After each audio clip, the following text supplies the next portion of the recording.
नमस्कार, मी प्रमिला झांडे। तर आज आपल्याला ज्वारीच्या पिठापासून नाश्ता बनवायचा आहे। तर ही ज्वारीचं पीठ मी छोट्या वाटीने 1 वाटी चाळून घेतलेलं आहे।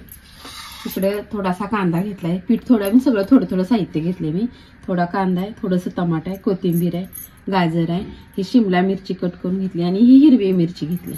तर हे सगळं ज्वारीच्या पिठामध्ये मी टाकून घेणार आहे।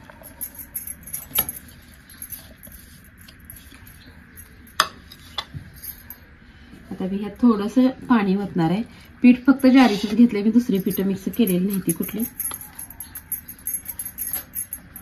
लागल तसं पाणी ओतून मिक्स करणार। तर असं छान असं पीठ मी मिक्स करून घेतलेलं आहे।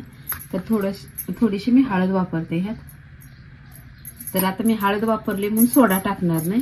सोडा टाकले की हळदीनं सोड्यानं पूर्ण लाल असा कलर येते। आता मीठ पण टाकलं नाही, मीठ पण टाकून घेते। मीठ काय करायचं, पीठ तिंबल्यानंतर मिठाचा अंदाज घ्यायचा, नाहीतर मीठ काय होतं जास्त होतं कोरड्या पिठाला बघून। तर आता हे 10 मिनिटासाठी मी असंच भिजत ठेवणार आहे पीठ। तर पीठ आता छान असं भिजलंय।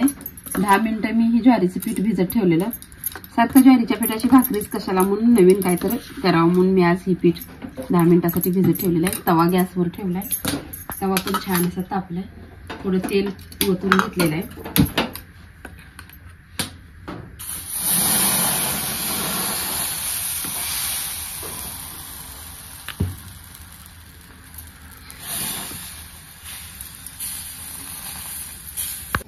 तर ह्या पण बाजूला थोडंसं मी तेल लावून घेतलं ह्याच्यावर। आता आपण ह्याला पलटी करू।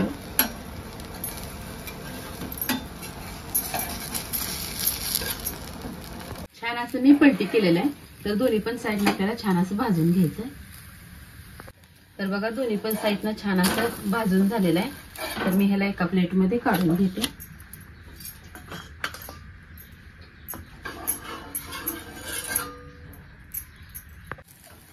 तर बघा हे पण मी दोन्ही साईडने छान असं भाजून घेतलेलं आहे।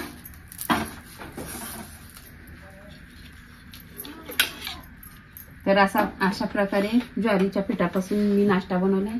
तुम्ही हे बनवून बघा आणि माझा व्हिडिओ आवडला तर नक्कीच लाईक करा, सबस्क्राईब करा। फेसबुकवर बघत असाल तर फॉलो करा।